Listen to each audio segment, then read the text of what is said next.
Okay, hi everyone. I'm Martina, and today me and my teammates Nina and Antonija are going to be talking about our experience in the global competition on design for future education.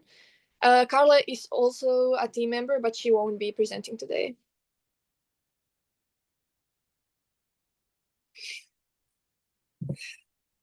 Okay.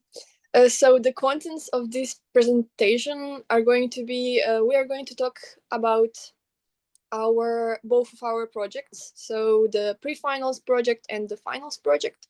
We're going to talk about the tools that helped us with our projects, and also give some advice for this year's competitors.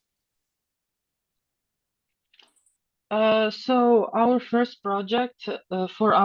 project, we chose the topic Metaverse in Education.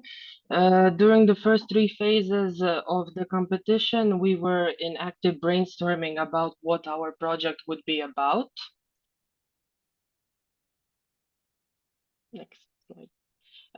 Some of the challenges we faced during this phase was task distribution. So dividing in our team who is going to do what, who is going to be the leader, who is going to do each role for completing our project.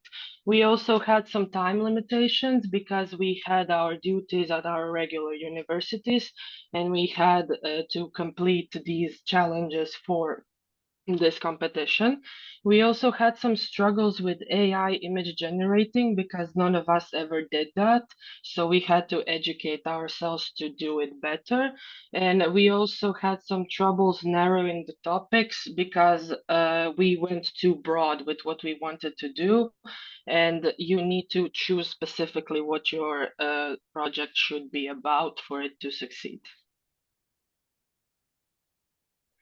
Our first project was called Time Traverse. It was a concept for a metaverse educational game for learning history. The game would show cause and effect relationships in politics, war, and society. It would specifically show simulations of specific battles in history, in which students would have options to choose time periods, signs in the conflict they would play as well as roles. They had special quests and collectibles they would have throughout the game, and there would be AI NPCs with different viewpoints who would guide them through that game. The game also had special section for time-lapse simulations of war consequences, which would show how a specific battle would affect the area for years to come. The game also had multiplayer mode for teaching in classrooms and specifically had teachers dashboard, which was only available to teachers who could tailor the contents in the game to their specific needs they wanted to teach, as well as their curriculums. And these are the images of our prototype of the game we came up with.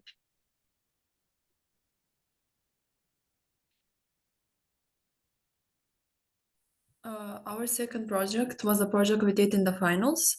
The finals were held in Beijing, and the finals were 48 hours, and we had, I think, maybe three 5-minute presentations where we presented firstly our ideas, and then as we developed the project, we presented our prototype.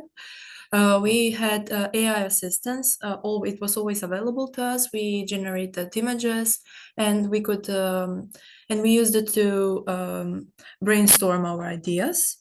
And also we had all-time available mentoring advice because our mentors were available to help us all the time, even at night, even in late night hours. They were here to help us and give us advice.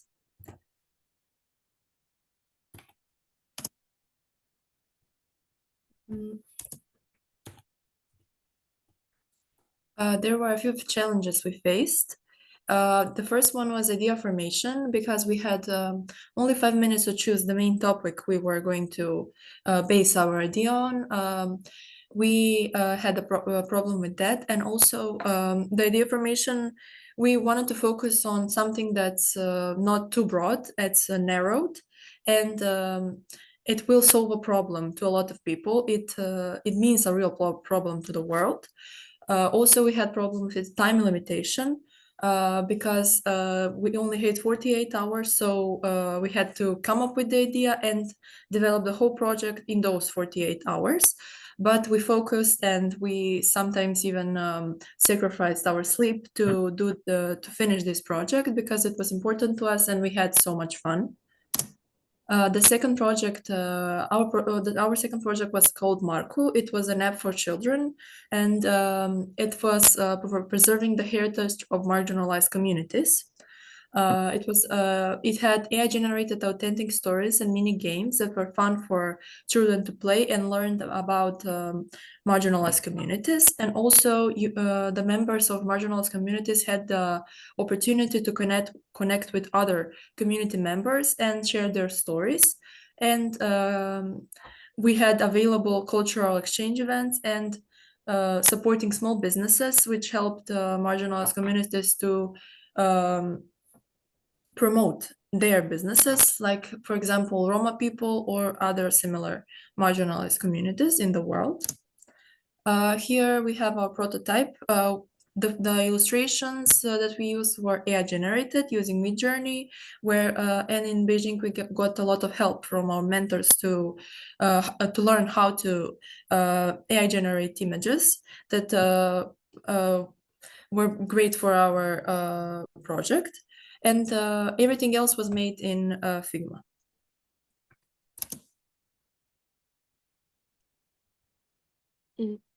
So some tools that helped us with doing our projects were we attended the AIGC lectures and also did all of the additional tasks.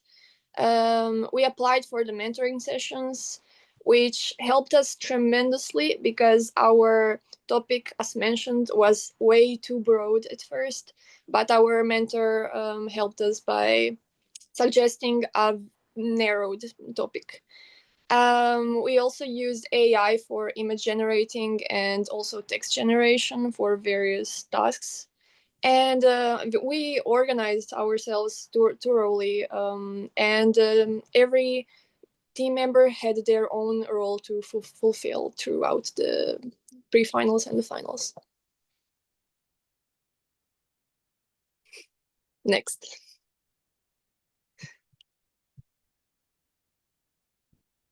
Okay, so the advice I would give for this year's competitors would definitely be to organize yourselves in advance. So try to organize every day of the pre-finals and also the finals. But let's talk about the pre-finals first. So try to just organize yourselves as best as you can, and try to give each team member a specific role or more than one role, and attend the lectures and do the additional tasks, and also apply for the mentoring sessions. Just take advantage of these new knowledges you can achieve, and use those newfound knowledges for helping yourself with the tasks. For example, for the use of AI and the image generation and the text generation, because knowing how to use and type the prompts properly definitely helped us tremendously. Other than that, you should choose a topic that's very specific, as narrowed down as possible, something that's a problem but doesn't really have a spotlight that's needed on it yet. And yeah, definitely leave the details for the end, because a problem that we encountered was that we focused too much on the details from the for the project design report. We were working on it for weeks, and then we had only 2 days left for the prototypes, which was a very big struggle because we needed to work on them for till like 6 a.m. or something, 3 a.m. I don't know, but yeah, it was a struggle, and learn from our mistakes and try to just separate like Give yourself enough time for both the details of your project.